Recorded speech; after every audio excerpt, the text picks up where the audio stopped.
Bonjour à toutes et à tous. Je vais vous parler aujourd'hui d'un sujet un peu plus rare, mais pas si rare que ça.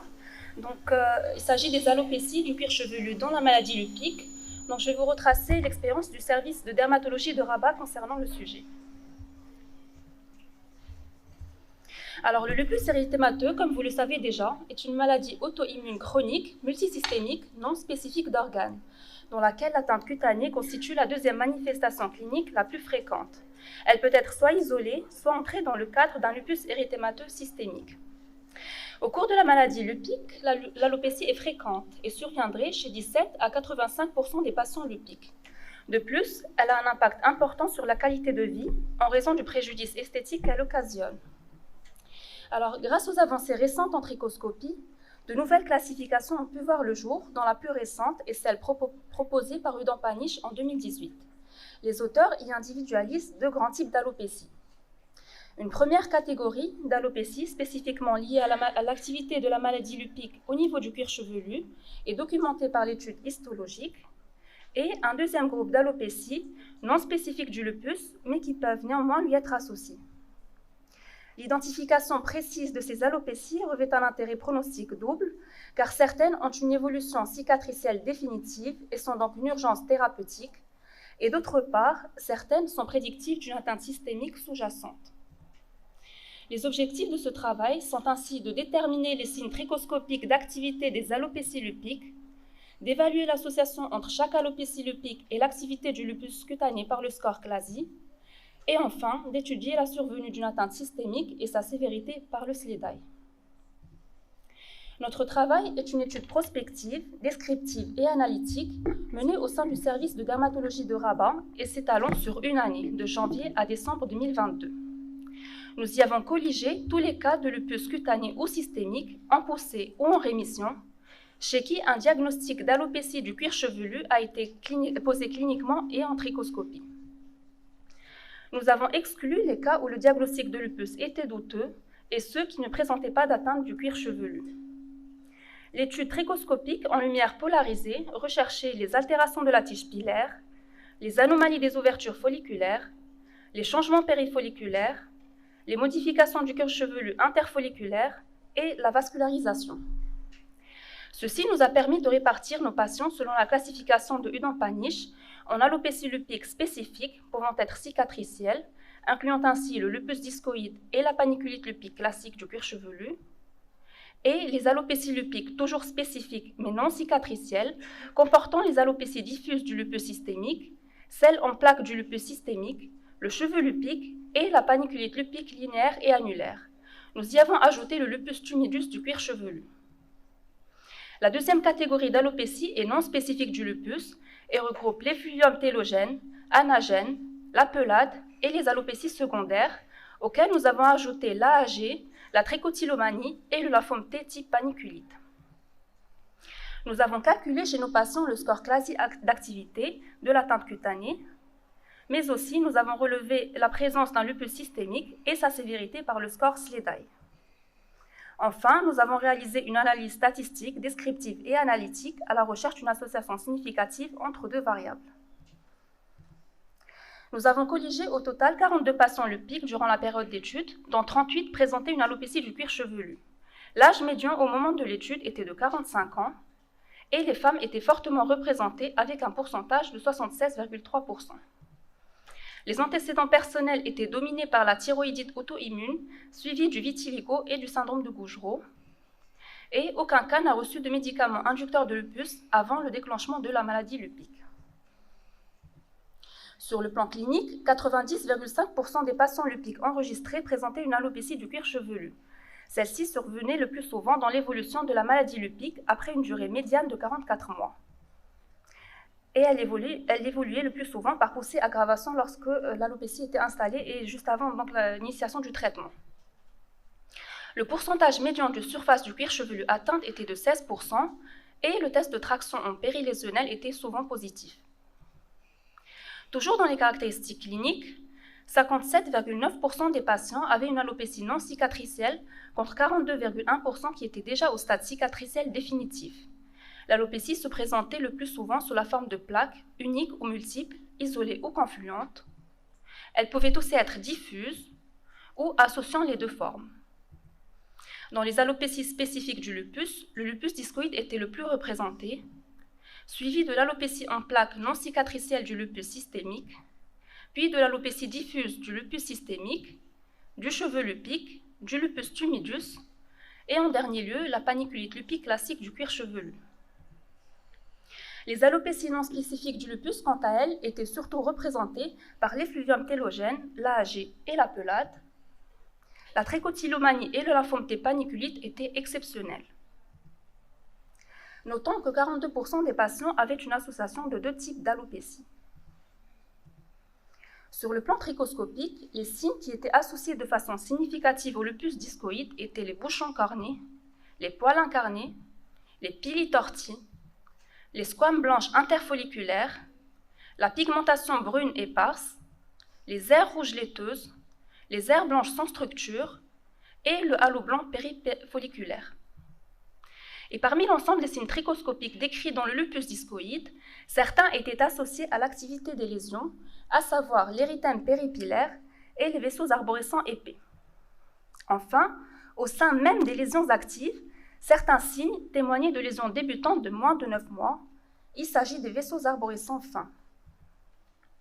En ce qui concerne la paniculite lupique classique, les signes trichoscopiques les plus fréquents étaient les cheveux duveteux, les larges points jaunes et les vaisseaux arborescents. Pour ce qui est des alopécies non cicatricielles du lupus systémique, elles étaient caractérisées surtout par la présence de vaisseaux arborescents épais et de cheveux fins hypopigmentés. Enfin, le lupus tumidus présentait en trichoscopie des vaisseaux arborescents et des globules orangés reposant sur un érythème diffus, mais aussi des points jaunes et une pigmentation péripillaire. Passons au volet pronostic. La plupart de nos patients avaient un score léger d'activité de l'atteinte cutanée, mais aucune association significative n'a été retrouvée entre l'euglasie et les alopécies lupiques. Le lupus systémique était constant au cours des alopécies diffuses et en plaques, et il était fréquent dans le cheveu lupique. Enfin, la majorité de nos patients avaient un score SLEDAI nul de sévérité de l'atteinte systémique. Et les scores les plus élevés étaient retrouvés surtout dans l'alopécie en plaques du lupus systémique de façon significative. En guise de discussion, l'alopécie au cours du lupus est fréquente, pouvant atteindre 85 voire 90,5% dans notre série. Udan Panish a fait en 2018 une revue bibliographique pour estimer le pourcentage de survenue des alopécies spécifiques du lupus. Il rapporte que les alopécies cicatricielles sont dominées par le lupus discoïde et que les alopécies non cicatricielles sont surtout représentées par l'alopécie diffuse du lupus systémique. Une petite série de 11 cas sur 2 ans a été rapportée par l'équipe tunisienne de Sfax et dans laquelle le lupus discoïde était le plus fréquent. Notre série rejoint la tendance générale avec une prépondérance de l'alopécie due au lupus discoïde. Sur le plan clinique, le lupus discoïde ressemble au départ à une plaque érythémateuse squameuse parcourue de bouchons kératosiques dont le centre évolue progressivement vers l'atrophie cicatricielle alors que la périphérie reste active. L'aspect trichoscopique témoigne aussi de cette évolution avec comme signe précoce d'activité les vaisseaux arborescents fins et les points rouges folliculaires. Ensuite apparaissent les bouchons cornés, les pili tortis, les vaisseaux arborescents épais, l'araignée rouge sur point jaune, la pigmentation brune éparse et les squames blanches. La fibrose débutante prend naissance au niveau des orifices pilaires sous la forme d'halo blanc péripillaire et de rosettes. Nous avons de plus décrit de nouveaux signes, à savoir les poils incarnés et les cheveux en touffe. Et enfin, la fibrose étendue ressemble à des aires rouges laiteuses puis blanches sans structure. Cependant, la limite entre lésions précoces et tardives n'est pas consensuelle et varie selon les études entre 12 mois et 5 ans. Elle était de 9 mois dans notre étude. Pour ce qui est de la paniculite lupique classique et des alopécies du lupus systémique, nos résultats rejoignaient les données de la littérature. Plus particulièrement dans le lupus systémique, les vaisseaux arborescents épais ont une valeur de diagnostic positif, tandis que les cheveux fins hypopigmentés sont le reflet de la sévérité de l'atteinte systémique. Nous avons de plus observé des cas de lupus tumidus jamais rapportés dans les classifications précédentes. En comparaison avec la dermoscopie du visage, nous avons trouvé la présence de points jaunes et une pigmentation péripillaire exclusive du cuir chevelu. Enfin, nous avons observé un cas exceptionnel de lymphome T type paniculite, dont un seul cas a été décrit dans la littérature, mais sans trichoscopie. L'apparition d'ulcération était plus suggestive chez notre patiente, retrouvée aussi en trichoscopie, en plus des vaisseaux arborescents épais, des hémorragies, des aires rouges laiteuses et du réseau inversé. En ce qui concerne le volet pronostic, aucune publication n'a étudié la relation entre le CLASI et les alopécies lupiques. Il a toutefois été montré que le lupus cutané chronique avait les scores de séquelles les plus élevés et que le lupus cutané tumulus avait les CLASI les plus faibles. Une autre étude s'est intéressée cette fois-ci au lupus systémique et CLASI et a montré que les scores d'activité du CLASI les plus élevés survenaient lorsque le lupus systémique était associé à un lupus cutané subaigu. Enfin, le lupus systémique est constant dans les alopécies diffuses et en plaques et dans le cheveu lupique, et les scores SLEDAI les plus élevés surviennent dans la forme diffuse de plus de 50%. Dans notre étude, ils étaient associés plutôt à la forme en plaques. Enfin, pour ce qui est du traitement, il repose finalement principalement sur celui de la maladie générale. Le lupus discoïde nécessite la prescription de corticoïdes topiques ou injectables de classe forte, et en cas de non-réponse ou de lupus systémique associé au lupus discoïde, c'est la prescription de mini-pus de corticoïdes oraux pour 6 semaines et d'antipaludéens de synthèse qui sera de mise.